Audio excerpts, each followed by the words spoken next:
వృషభ రాశి వారు. ఈ వృషభ రాశి వారికి ఈ వారంలో మొత్తం 5 గ్రహాలు అనుకూలంగా సంచరిస్తున్నాయి. మంచి ఫలితాలను, లాభాలను ఈ వారంలో అందుకుంటారు.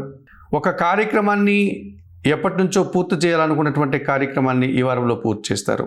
ద్వితీయంలో గురువు సంచరిస్తున్నాడు. మీ మాటకు విలువ పెరుగుతుంది. నూతన అవకాశాలు చేజిక్కించుకుంటారు. విద్యార్థులు మంచి ఫలితాలు అందుకుంటారు. వృత్తి ఉద్యోగ వ్యాపారంలో కూడా అభివృద్ధిని సాధిస్తారు. దశమంలో రవి సంచారం ఉంది. అధికారుల అండదండలతో అభివృద్ధిని సాధిస్తారు. తండ్రి సహకారం మీకు సంతోషాన్ని కలుగజేస్తుంది. కుటుంబంలో సంతోషకర వాతావరణం నెలకొంటుంది. దశమంలో బుధ సంచారం వల్ల మీ మాటకు విలువ పెరుగుతుంది. స్థిరాస్తుల నుంచి ఆదాయం పెరుగుతుంది. మీ ఆలోచనలు కలిసి వస్తాయి. ఆర్థికంగా బలపడతారు. లాభంలో శని సంచరించడం వల్ల వృత్తి ఉద్యోగ వ్యాపార వ్యవసాయ రంగాల్లో మంచి అభివృద్ధిని సాధిస్తారు. పనివారి సహకారంతో ఇంట బయట చాలా పనులు పూర్తి చేస్తారు. ఈ రాశి వారికి వారంలో మంగళ, బుధ, గురు, శుక్రవారాలు అనుకూలంగా ఉన్నాయి. వ్యయంలో చంద్రుడు సంచరించడం వల్ల జన సహకార లోపము, అశాంతి, నిరాశ కలిగే సంఘటన కూడా జరగడం వల్ల కాస్త ఇబ్బందిగా అనిపిస్తుంది. దానాలు ఇచ్చేటువంటి క్రమంలో సోమవారం రోజు బియ్యం కానీ పాలు కానీ పేదవారికి దానం చేయండి. స్తోత్రపారాయణ విషయంలో లలితా సహస్రనామ స్తోత్రం ప్రతినిత్యం చదువుకోండి.